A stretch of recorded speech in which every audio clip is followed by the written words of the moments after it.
Hi friends, welcome back to our channel. Friends, ಇವತ್ತಿನ ವಿಡಿಯೋದಲ್ಲಿ ನಾನು ನಿಮಗೆ ಶೋಲ್ಡರ್ ಬಬ್ ಸ್ಲೀವ್ಸ್ ಕಟ್ಟಿಂಗನ್ನು ಯಾವ ರೀತಿ ಮಾಡ್ಕೊಳ್ಬೇಕು ಅಂತ ಹೇಳ್ಕೊಡ್ತಾ ಇದ್ದೀನಿ. ವಿಡಿಯೋ ನೋಡೋದಕ್ಕೂ ಮುಂಚೆ ನೀವೇನಾದರೂ ನನ್ನ ಚಾನಲ್ಗೆ ಹೊಸಬರಾಗಿದ್ದರೆ ಸಬ್ಸ್ಕ್ರೈಬ್ ಮಾಡಿಕೊಂಡು ಪಕ್ಕದಲ್ಲಿರೋ ಬೆಲ್ ಐಕಾನನ್ನು ಕ್ಲಿಕ್ ಮಾಡಿ ಇಟ್ಕೊಳ್ಳಿ. ನಾನು ಯಾವುದೇ ವಿಡಿಯೋ ಅಪ್ಲೋಡ್ ಮಾಡಿದ್ರೂ ಮೊದಲು ನಿಮಗೆ ನೋಟಿಫಿಕೇಷನ್ ಬರುತ್ತೆ. ಹಾಗೆಯೇ ಈ ವಿಡಿಯೋ ನಿಮಗೆ ಯೂಸ್ಫುಲ್ ಅಂತ ಅನಿಸಿದರೆ ಫ್ರೆಂಡ್ಸ್ ಆ್ಯಂಡ್ ಫ್ಯಾಮಿಲಿಗೆ ಶೇರ್ ಮಾಡಿ. ವಿಡಿಯೋಗೆ ಒಂದು ಲೈಕ್ ಕೊಡೋದನ್ನು ಮರಿಬೇಡಿ. ಬನ್ನಿ, ಈಗ ನಾವು ಸ್ಲೀವ್ಸ್ ಕಟ್ಟಿಂಗನ್ನು ಸ್ಟಾರ್ಟ್ ಮಾಡೋಣ.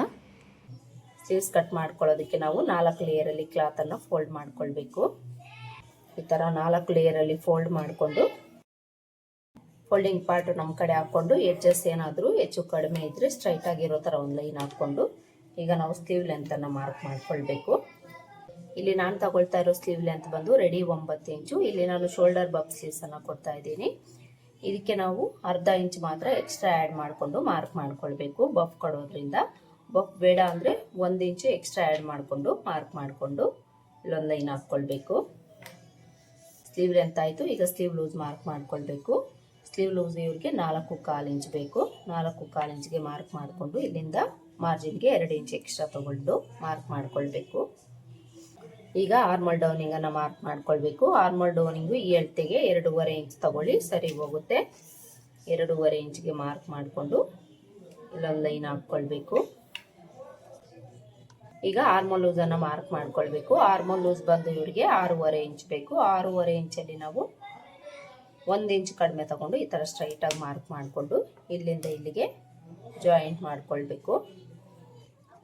ಜಾಯಿಂಟ್ ಮಾಡಿಕೊಂಡು ಇಲ್ಲೂ ಸಹ ಮಾರ್ಜಿನ್ಗೆ 2 ಇಂಚ್ ತಗೊಂಡು ಇಲ್ಲಿಗೆ ಜಾಯಿಂಟ್ ಮಾಡ್ಕೊಳ್ಳಿ. ಇಲ್ಲಿ ಬಂದಾಗ ಒಂದು 1/4 ಇಂಚಷ್ಟು ಈ ರೀತಿ ಒಳಗಡೆ ತಗೊಂಡು ಮಾರ್ಕ್ ಮಾಡ್ಕೊಳ್ಳಿ. ಈಗ ನಾವು ಸ್ಲೀವ್ ಶೇಪನ್ನು ಡ್ರಾ ಮಾಡ್ಕೊಳ್ಬೇಕು. ಸ್ಲೀವ್ ಶೇಪ್ ಡ್ರಾ ಮಾಡ್ಕೊಳ್ಳೋದಕ್ಕೆ ಈ ಸ್ಕೇಲನ್ನು ಇಟ್ಕೊಂಡು ಮಾರ್ಕ್ ಮಾಡ್ಕೊಳ್ಳಿ. ಈ ಥರ ನಾವು ಸ್ಲೀವ್ ಶೇಪನ್ನು ಮಾರ್ಕ್ ಮಾಡ್ಕೊಳ್ಬೇಕು. ಈಗ ಬಫ್ಗೋಸ್ಕರ ಮಾರ್ಕ್ ಮಾಡ್ಕೊಳ್ಬೇಕು.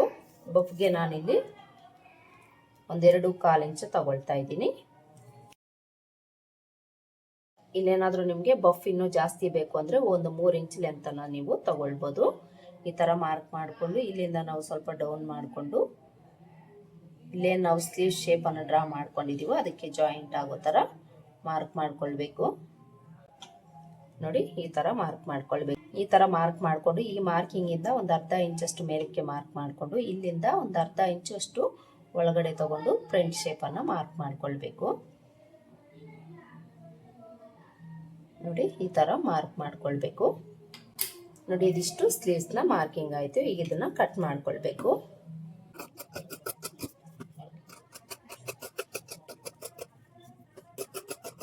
ನೋಡಿ, ಈ ಥರ ಸ್ಲೀವ್ಸನ್ನು ಕಟ್ ಮಾಡಿಕೊಂಡು ಮಧ್ಯದಲ್ಲಿ ಒಂದು ನಾಚ್ ಹಾಕ್ಕೊಳ್ಬೇಕು.